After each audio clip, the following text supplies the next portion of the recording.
السلام علیکم ورحمۃ اللہ وبرکاتہ۔ آج جمعہ کا دن ہے اور 8 ذی الحجہ ہے۔ کل سے الحمدللہ تکبیر تشریف بھی شروع ہو جائے گی۔ حج شروع ہو چکا ہے۔ اللہ تعالیٰ سے دعا ہے کہ اللہ رب العزت ہم سب کو، تمام مسلمانوں کو اس ذی الحجہ کی تمام برکتوں سے، تمام رحمتوں سے مالا مال فرمائے۔ اس وقت میں قرآن کریم کی یہ آیت لن ینال اللہ لحومها ولا دماؤها ولکن ینالہ التقوی منکم کذالک سخرها لکم لتکبروا اللہ علی ما ہداکم ولعلکم تشکرون۔ عزیزان گرامی، اس آیت کا پڑھنا آپ کو سنانے کا مقصد صرف یہ ہے کہ ہماری دلوں کی نیت، ہمارے نیتیں درست ہو جائے کہ ہم اپنی قربانی کو جو کرے وہ اللہ کی رضا کے لیے کرے۔ اس آیت کریمہ میں فرمایا گیا کہ ہرگز خون اور گوشت اللہ تعالیٰ کی بارگاہ میں نہیں پہنچتا ہے، لیکن جو پہنچتا ہے وہ تمہارا تقوی پہنچتا ہے، وہ تمہارے دلوں کی نیت پہنچتی ہے۔ اگر تمہاری نیت گوشت کھانے کی ہے، اگر تمہاری نیت دکھلاوے کی ہے، اگر تمہاری نیت ایک دوسرے کو چڑھانے کی ہے کہ ہمارا بکرا دیکھو کتنا فربا ہے، کتنا عمدہ ہے، اور دوسری گلیوں میں لے کر دکھاتے ہیں کہ دیکھو ہم اتنی رقم کا لے کر آئے ہیں، 50,000 کا لے کر آئے ہیں یا 30,000 کا، تو یہ نیت گویا کہ دنیا والوں کو، پڑوسیوں والوں کو دکھلاوے کی ہے، اور یہ دکھلاوا تمہیں عنایت کر دیا گیا، دے دیا گیا دنیا میں۔ اب اللہ رب العزت کے یہاں تمہیں اس کا کوئی بدلہ نہیں ملے گا۔ اگر ہاں انما الاعمال بالنیات، یہ ہم جانتے ہیں کہ تمام اعمال کا دار مدار نیتوں پر ہے، جیسی نیت ہوگی ویسے فیصلے کیے جائیں گے، ویسا آپ کو ثواب دیا جائے گا۔ اگر ہاں آپ نیت قربانی کر رہے ہیں کہ اللہ کی رضا کے لیے، رسول اللہ صلی اللہ علیہ وسلم کے طریقوں کو اپنانے کے لیے، اور سنت ابراہیم علیہ السلام کو زندہ کرنے کے لیے، تو آپ کا گوشت کھانا، آپ کا خون بہنا مفت، اور آپ کو ثواب بھی ملے گا۔ آپ کے نامہ اعمال میں نیکیاں بھی جائیں گی۔ بکرے کے اوپر، بھیڑ کے اوپر جتنے بال ہیں، ہر بال کے بدلے پیارے نبی صلی اللہ علیہ وسلم نے فرمایا کہ آپ کے نامہ اعمال میں نیکیاں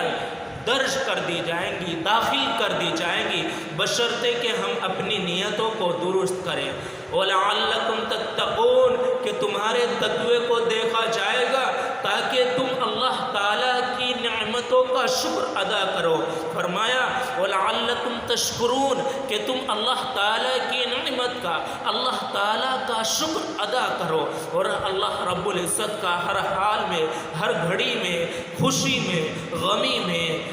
ہر لمحے میں، بیماری میں اللہ تعالیٰ کی نعمتوں کا شکر ادا کرتے رہیں۔ تو ایک دوسری بات کہ ہم اپنے بکرے کو، اپنے جانور کو جب خریدے تو ہم اس کے لیے اپنی عقل کو دوڑائیں، ہم یہ محسوس کر لے جب تک کہ ہمارا یہ بکرا اتنی عمر تک ہو چکا ہے جو شریعت میں کہا گیا ہے، یعنی اس کی 1 سال مکمل عمر ہو چکی ہے اور یہ فربا ہے، یہ عمدہ ہے، تو ایسے بکری کو لینے کی کوشش کرے، اور اگر کم عمر کا ہے تو اس کم عمر کے کو اگر آپ ذبح کریں گے تو اس کا بھی اعتبار نہیں کیا جائے گا۔ عزیز ساتھیوں، رسول اللہ صلی اللہ علیہ وسلم نے حجۃ الوداع کے موقع پر 63 اونٹ اپنے دست مبارک سے ذبح کیے، اور پھر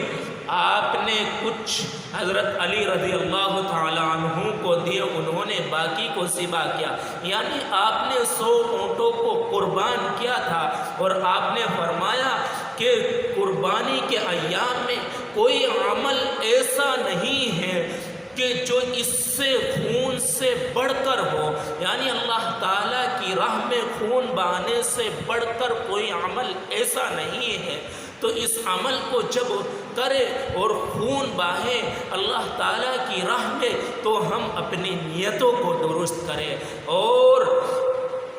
رسول اللہ صلی اللہ علیہ وسلم نے فرمایا، ابو ہریرہ راوی ہے، کہ جو شخص صاحب استطاعت ہو، قربانی پر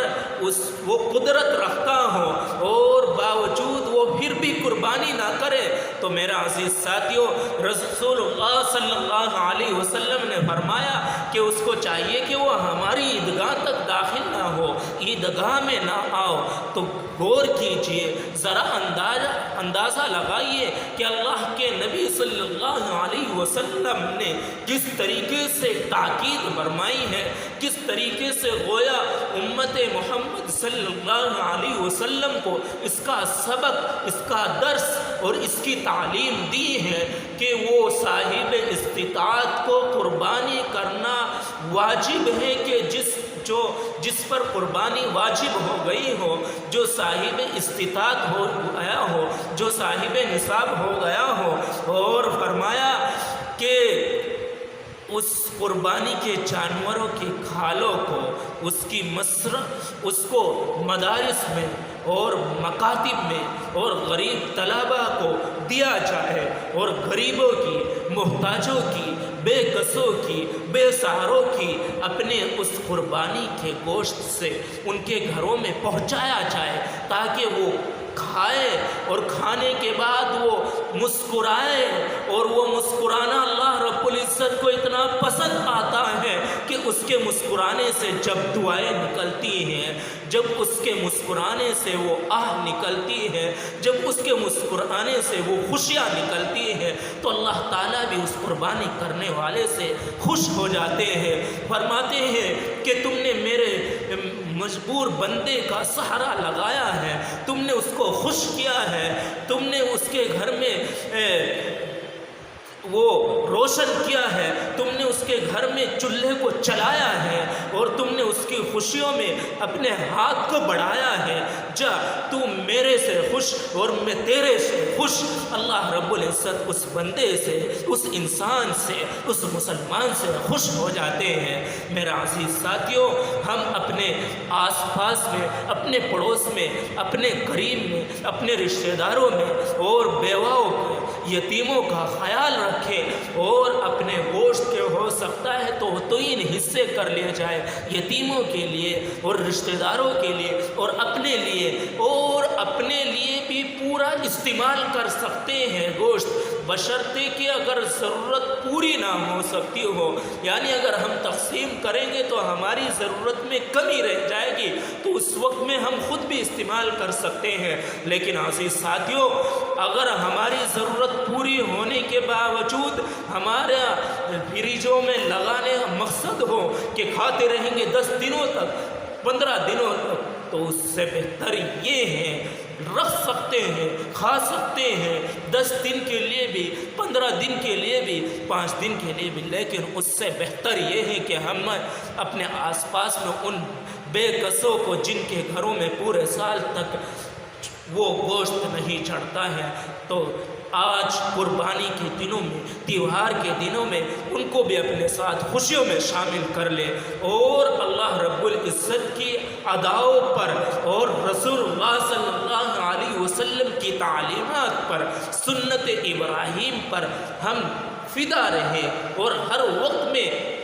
ہر لمحے میں، ہر گھڑی میں ہم اپنی جان کو، اپنے مال کو، اپنی جائیداد کو، اپنے بچے کو، اپنے آپ کو قربانی کے لیے تیار رکھیں، آمادہ رکھیں، اللہ رب العزت کے سامنے حاضر ہونے کے لیے، جھکنے کے لیے تیار رہیں، نمازوں کے لیے، عبادت کے لیے، تلاوت کے لیے، قربانی کے دنوں میں قربانی کے لیے، تشریق کے ایام میں تشریق کے لیے، اور دین کے جو بھی شعبہ جس لمحے میں بھی جس کا تقاضا آئے اس پر عمل کرنے کی پوری تیاری کرے، پوری کوشش کرے اور اپنے عمل کو بڑھانے کی کوشش کرے۔ اللہ تعالیٰ سے دعا ہے کہ اللہ تعالیٰ مجھے بھی اور آپ کو بھی ان باتوں پر عمل کی توفیق نصیب فرمائے۔ آمین۔ وآخر دعوانا